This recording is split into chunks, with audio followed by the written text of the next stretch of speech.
From the SiliconANGLE Media office in Boston, Massachusetts, it's theCUBE. Now, here's your host, Stu Miniman. Welcome to a special presentation of theCUBE as we get towards the end of 2017, and I'm recently back from the Amazon Web Services reInvent show in Las Vegas. We've been talking about all the permutations of cloud, and especially how data really fits into a multi-cloud world. Happy to welcome to the program, first-time guest, but from a company we've watched for many years, Chris McNabb, who's the CEO of Dell Boomi, which of course was an acquisition Dell made back in, I believe it was 2010. It was. Thanks so much for joining us.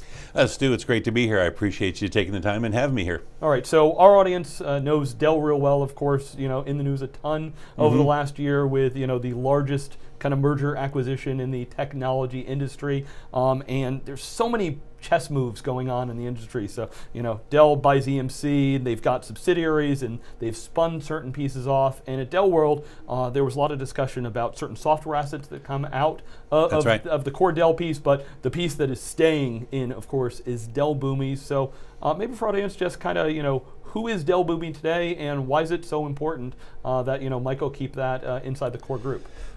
Great question. So Dell Boomi is a very strategic asset to Dell, very simply because we are the glue that ties together all of the cloud applications that enterprises are having, all of their legacy back-end systems that the people have. They want to share data amongst and so on and so forth. They want to be able to get data exposed to mobile applications, create web services and so on, and we act as a unified platform to do that. So when you think about Dell being an end-to-end solutions provider, they're going to need a technology like that to bring together all of the various aspects of their solution, and we act right in the middle of that.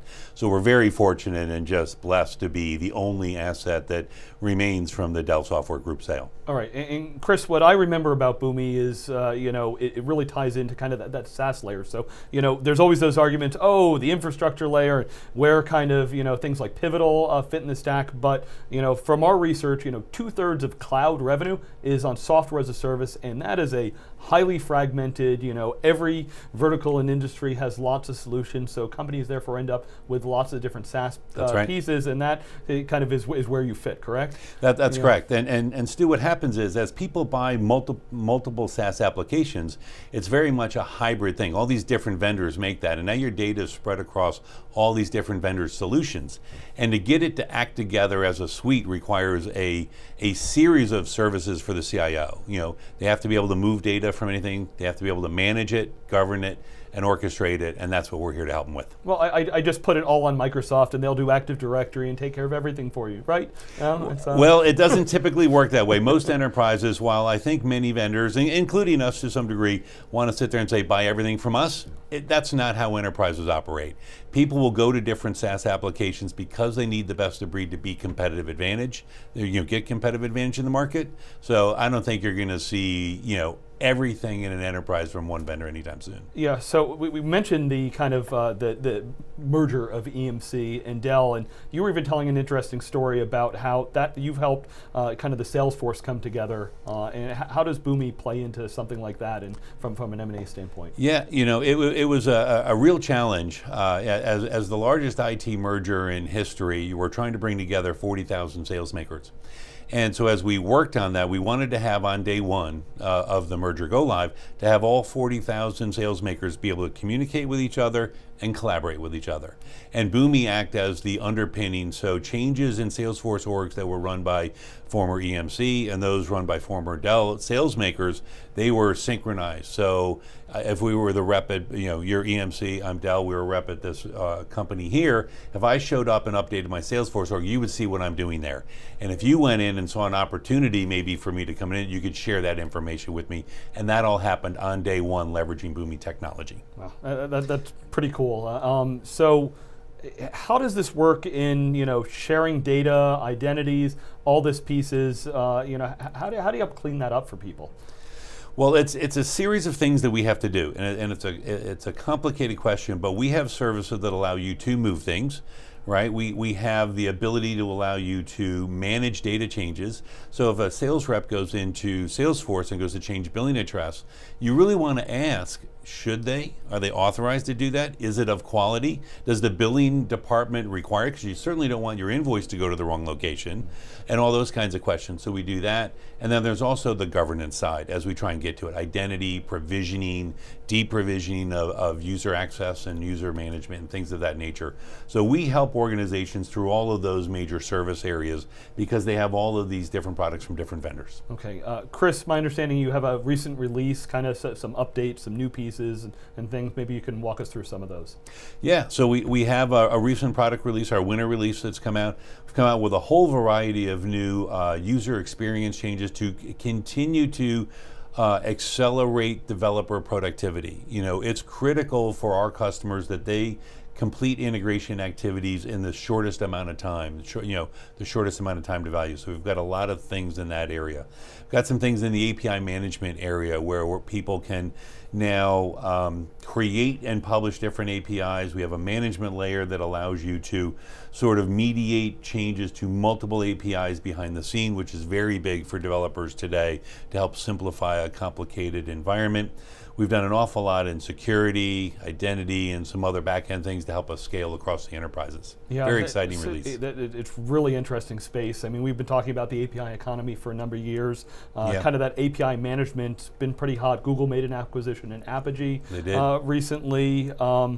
You know, can I ask, where does your solution, where do you tend up selling it to, and then who's the one that kind of, or who are the groups that touch your product?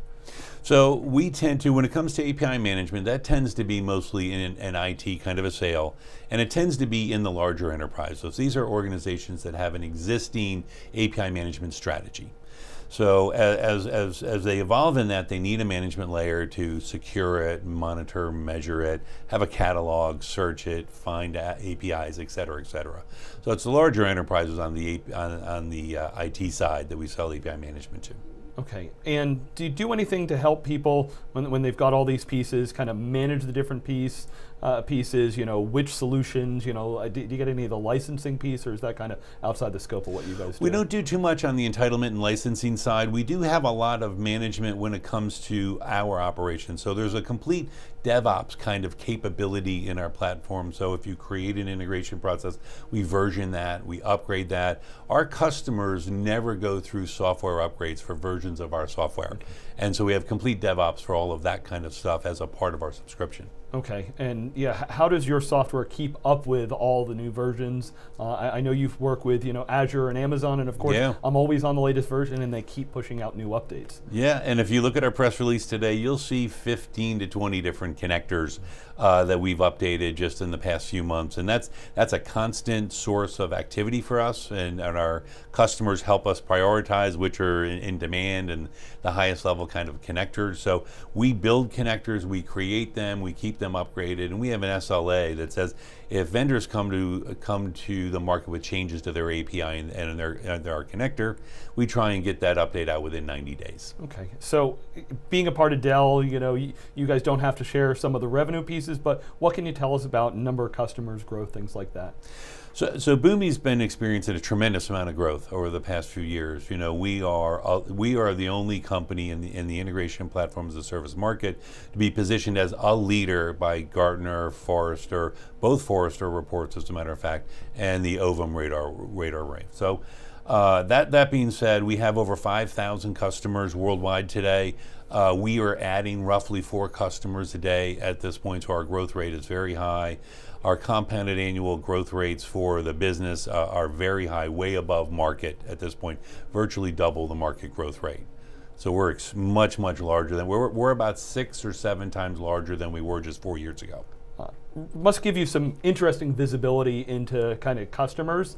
We've actually got a survey that we did with Northbridge Ventures. So Wikibon, Northbridge Ventures, about 1,000 customers that we're going to be sharing the data on December 13th, actually. Okay. And what we found is, of course, SaaS, everybody's multi-vendor. when it comes to infrastructure and platform as a service, found actually about a little over 60% of customers were choosing one vendor as kind of their primary, and a lot of that feedback I get in the community is, things like training, skill set, leverage of buying, and complexity, tie into a lot of that. So on the SaaS side, I mean, is it just this great proliferation out there? What do you see as to are people choosing strategic vendors, or are they very tactical as to how they buy things? Stu, I think that how we experience the market is people have a pretty clear idea of how the key systems in their enterprise, and that varies from vertical to vertical, right? But how those key systems and what vendors they want to use for those, and they create a core, I'll call it a virtual ERP, right? This CRM system, this retail system if I'm in retail, and et cetera, and in a middleware system, integration platforms as a service, et cetera, and they'll create a core stack. Yeah. And then they'll start adding around that, and they'll have other systems of engagement. They'll create mobile apps to augment it and things of that nature. So that's very typical on how we experience it. But what we don't see is somebody trying to do everything with a single vendor. Best of breed, because it brings that competitive advantage, is driving people to select what's the best thing out there today. Yeah, absolutely. And I mean, the diversity of applications that enterprises have, of course, kind of lend to that. Question for you though, something we kind of posited a bunch of years back, will we ever get to the point that we can really just have an enterprise app store? Customers want to be able to choose that best of breed, use what they want, but it's not that simple when it gets to the customers. Does your solution, help enable that kind of deployment?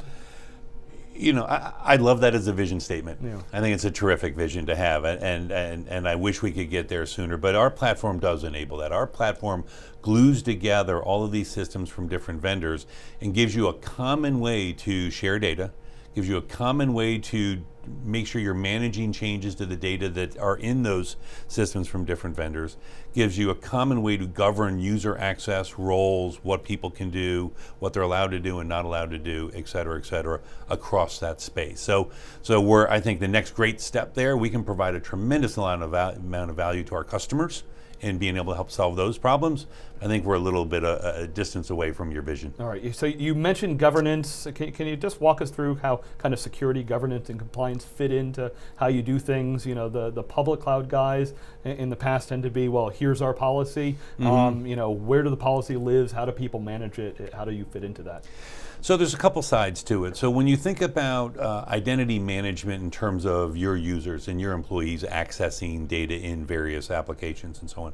So when you onboard a new employee, you have to provision them and set up accounts in all of these systems across your enterprise, and that's a large task. And then they change roles as they get promoted throughout your organization. And then finally, when they leave the organization, you need to make sure from a client compliance perspective that they're in fact their access is removed and so on. And we've got systems to help our customers automatically provision, automatically update, automatically deprovision, and then provide reports for auditors to say, this is when Stu left, this is how I can prove that their access is removed. So that's it from an employee side. We're not an identity broker. We interact with the Active Directories, LDAPs of the world, and so on. Yeah. And then you have it from a service side, API side. So now you're offering up services, and you have to make sure that the people calling in have the right credentials, have the right authorization, and so on. And that's another side of the whole identity thing that we do. Okay. Fascinating. Multi-cloud world, I kind of set up at the beginning, I've got things lots of places. I've got my SaaS, I've got my on-prem, I've got my public cloud, and how do I really get more value out of my data? Is that something you guys help with? Is that something kind of the parent company, ties into? Where does that fit? Well, I think there's a number of things that certainly the larger Dell EMC can do. If you look at VirtuStream, they provide infrastructure as a service for mission critical applications, and that's essential for people in trying to achieve their cloud first strategies and things of that nature. Certainly as people get migrated to their infrastructure as a service, there's an integration challenge presented once you move those things. Pivotal Cloud Foundry is a terrific platform for people to create custom applications. You know, the folks at Pivotal are normally saying, listen, everybody's in the software business. And if you really want competitive advantage, you've got to be in the software business. And once you start creating your custom apps, they typically work better when they're integrated and getting and sharing data with other things. And we can help that as well. So when you look at the vision of what Dell Technologies and the combination of just those two examples can bring to the table for our customers, it's very compelling, and it's engaging, and it's thought-provoking, and it's things that our customers can really achieve success with as we go down the road. All right. Chris, what are you hearing from users as we kind of head into 2017? What's the biggest challenges they're facing? What can we do more as an industry to kind of help them with their whole cloud journey? Right now, Stu, the biggest challenge that customers come to me, and they come to me with a number of different ways of saying it, but quite frankly, it's the challenges that are presented by the hybrid IT environment, which is, I've got cloud for multiple things, I'm trying to do some IoT stuff and mobile stuff. Integration demand is increasing exponentially because of all these new endpoints, and I'm trying to manage and govern it, and it gets hard. So it's presented this way. You have a new CRM and so on, and you have a different contracting system that you pulled out of your old-fashioned ERP. CEO used to come to the CIO and say, print me out a list of customers. And you'd go into the reports menu and print, and out come literally a minute later, out comes your customers. That doesn't happen anymore. Now that you've spread your data out all over the place, and people are changing Salesforce, and it's different than what's in your ERP, that's different in your contract system, now they ask the question, say, print me out my list of customers, and you're like, what list of customers? The list of my closed one in Salesforce, my list in my ERP that I'm billing, my list in my I don't know what my list is now. And now the CIO comes back and says, I need 2 weeks. Let me figure that out for you. And people just don't understand why it's that complicated. That challenge, that hybrid IT challenge, is at the core of all the different requests that I get. Yeah, what wasn't cloud supposed to really simplify all this? We'd make it real easy. I mean, I hear all the IoT discussion, and I'm like, wait, order of magnitude surface area, way broader scope of everything, and boy, things get a lot more complicated as we look at the future. They actually have gotten much more complicated, but it's the integration platform as a service vendors that are helping simplify that and helping make that manageable again. It's taking us a little bit to recover from what has been lost, and we're addressing those needs as our customers scale into new areas. So we are making really good progress there and helping people quite a bit to address those. So now the good news is you can buy all the cloud apps you want from all the different vendors you want, get your best of breed, get the thing you need to drive competitive advantage, and you have a reference implementation that glues it all together for you and provides the pre-integration, the management, and the governance. Well, it's terrific. Chris, I think that's a perfect way to end our discussion. All the pieces in a multi-cloud world, you've got all of your SaaS, you've got your data, and the integration platform as a service from companies like Dell, Boomi, pulling it all together. Chris, thanks so much for coming to the office here. It's been a pleasure to have you, and be sure to check out siliconangle.tv for lots more of our event coverage around the enterprise tech industry. Thanks for watching theCUBE.